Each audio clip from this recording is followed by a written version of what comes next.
Madam గారు చెప్పండి. చంద్రబాబు నాయుడు ఇప్పుడు భూ హక్కు చట్టం ల్యాండ్ టైటిలింగ్ యాక్ట్ ఉంది, అది వచ్చేసి ఇప్పుడు ఏపీలో తీసుకొచ్చింది జగన్మోహన్ రెడ్డి గారు అని చెప్పేసి అంటున్నాడు. అసలు ఎవరిచ్చారు నీ హక్కు? అంటే ఇక అన్నదాని మాటలతోటి సీఎం జగన్మోహన్ రెడ్డి గారిని చాలా పరుష పదజాలంతో దూషించాడు. మీరేమంటారు? అయ్యా చంద్రబాబు నాయుడు గారు, నోరు మంచిదైతే ఊరు మంచిది అవుతుందండి. మీ నోరుని మీరు అద్దుల్లో పెట్టుకుని మీ రాజకీయం మీరు చేసుకోండి. అమ్మల్ని అక్కల్ని అందరినీ అనటం అన్నది అది కరెక్ట్ కాదు. మిమ్మల్ని మా జగన్మోహన్ రెడ్డి గారు అన్నా అని, లేకపోతే బాబు చంద్రబాబు నాయుడు గారు అనో మంచి వర్డ్స్తో సంబోధించి మాట్లాడుతున్నారు. కానీ మీరు మీ దత్తపుత్రుడైన పవన్ కళ్యాణ్ గారు నోటుకొచ్చి సినిమా డైలాగులు చెప్పకూడదండి. తొడలు కొడతాను, తాట తీస్తాను, ఇలాంటి డైలాగులు కాదండి. ప్రజల్లో మంచి తెచ్చుకుని డైలాగులు ఉపయోగించుకోండి.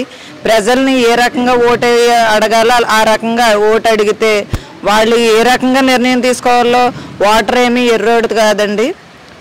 ఇష్టం వచ్చినట్టు నోటుకు వచ్చినట్టు మాట్లాడుతుంటే చిన్న ఒక 6 ఏళ్ళ పిల్లోడి నుంచి 60 ఏళ్ళు ముసలోళ్ళ వరకు కూడా గ్రహించుకోగలిగే స్థితిలో ఉన్నారు. మీ నోరుని అద్దుల్లోనూ అదుపులోనూ ఉంచుకుంటే పద్ధతిగాను ఉంటుంది. మీరు రెచ్చగొడుతున్నారని మేము రెచ్చిపోయే దుస్థితిలో లేము.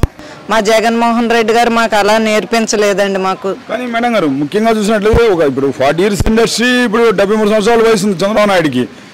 అతని వ్యాఖ్యలు ఏంటి? రోజు రోజుకి రాజకీయాల్లో అసలు పై తారాసాయి చేరుతున్నాయి. అటు చూసినట్లయితే సైకిల్కి ఎవరైనా ఎదురిస్తే కుమ్ముకుంటా పోతాం, గ్లాస్కి ఎవరైనా ఎదురిస్తే గుద్దుకుంటా పోతాం అని మాట్లాడుతున్నాడు. అయ్యా సైకిల్ కుమ్ముకుంటా పోయిందనుకోండి సైకిలే ఇరిగిపోద్ది. గ్లాస్ కుమ్ముకుంటా పోయిందనుకోండి పగిలిపోతుంది, డస్ట్బిన్లే వేస్తారు సార్. అది మీ స్థితి. కానీ ఒకటి చివరిగా మాట చెప్పండి. ఇప్పుడు తెలుగుదేశం పార్టీకి ఓట్లు అయిపోతే ఇళ్ళల్లో మీ భర్తలకు అన్నం పెట్టద్దు, ఓట్లు వేస్తానంటే అన్నం పెట్టండి, అలా అయితేనే ఇంట్లో రానండి అని చెప్పేసి ఇలాంటి మాటలు మాట్లాడుతున్నాడు చంద్రబాబు నాయుడు. అయ్యా మరి మా జగన్మోహన్ రెడ్డి గారు అంటే జాతి మత కుల భేదం లేదు, పార్టీలకు అతీతంగా చేశారు. అదే మీ చంద్రబాబు నాయుడు గారు ఉన్నప్పుడైతే జన్మభూమిలు అయ్యి ఉండదు. ఒక పథకం రావాలంటే జన్మభూమిలో ఉన్నవాడికి, తెలుగుదేశం పార్టీలో ఉన్నవాడికి వచ్చాయి. ఈరోజు ఏ విలేజ్లో చూడండి, ఏ పట్టణంలో చూడండి, వైఎస్ఆర్సీపీలో పనిచేసే కార్యకర్తల యొక్క ఫ్యామిలీస్కి అయితే ఎన్ని పథకాలు లబ్ధిలో ఉన్నాయో అదే జనసేన పార్టీ వాళ్ళకు ఉంది, అదే తెలుగుదేశం పార్టీ వాళ్ళకు ఉంది. మా జగన్మోహన్ రెడ్డి గారు అందరినీ సమానంగా చూశారు. మీరైతే మాది అన్న తత్వంలోనే ఉన్నారు.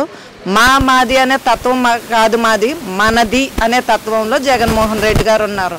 మీరు ఎన్ని వ్యాఖ్యలు చేయండి, ఎంతమంది పొత్తులతో రండి, వచ్చేది సీఎం అయ్యేది జగన్మోహన్ రెడ్డి గారు, ఎమ్మెల్యే అయ్యేది వంగా గీత గారు, ఎంపీ అయ్యేది చలంశెట్టి సునీల్ గారు.